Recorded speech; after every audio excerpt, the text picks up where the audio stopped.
The driving test exercise book यहाँबाट चाहिँ होममेङ्कीमा सोधिने क्वेसन्सहरू मैले भन्दैछु। होममेङ्की मुन्दाईको इच्छीमा गएर 11 नम्बरको येल्लो कलर लगाएको क्वेसन चाहिँ हरेकचोटि सोधिनेछ। सेकेन्ड पेजको नीमा गएर चाहिँ के अरे सान्जो हाचीको निडिङ सान्जो हाचीको एन लेखेको चाहिँ नेपालीमा सोधिने क्वेसन्स हो। यसको सेचिने चाहिँ ह्याकुरोको चाहिँ पेजमा छ।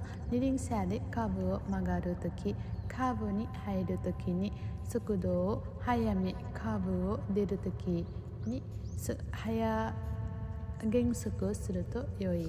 यो चाहिँ एकदमै सोधिने क्वेसन भएको ध्यान दिनु होला। नेक्स्ट क्वेसन चाहिँ निकोमा गएर एन लेखेको गोजो यङ फुमिकिरिनो तेमाएदे इचिजितेसी सुरुतामिनी जोको स्टेडु कुर्मानो माएनी हाइरो नोवा वारिको मिनिवा नारानाइ। यो चाहिँ बच हुन्छ। त्यसलाई चाहिँ नेपालीमा ट्रान्सलेट गरेर हेर्नु होला। यसको चाहिँ 9 पेजको क्युजोसाङमा चाहिँ रेन्स्यु गर्नेछ। म चाहिँ अब जाँदैछु फर्स्ट सेकेन्ड पेजको यो दुईवटा चाहिँ एकदमै सोधिने क्वेसन छ। अब म जाँदैछु सुराइदो मुन्दाईमा। यो सुराइदो मुन्दाईको यो क्वेसन चाहिँ एकदमै सोधिने क्वेसन हो।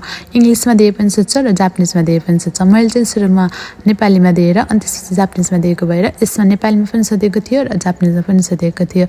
जुनमा दिए पनि सोधिने क्वेसन भएकोले यो चाहिँ हेरिराख्यो भने पनि आन्सर मात्र भए पनि एकदमै सम्झिन चाहिँ सकिन्छ। तर चाहिँ आन्सर मात्र घुम्केर चाहिँ हुँदैन। आफूलाई चाहिँ के भन्न खोजिएको भनेर पनि बुझ्नुपर्छ र यो चाहिँ सोनोमामा आउने क्वेसन भएकोले एकदमै ध्यान दिनु होला।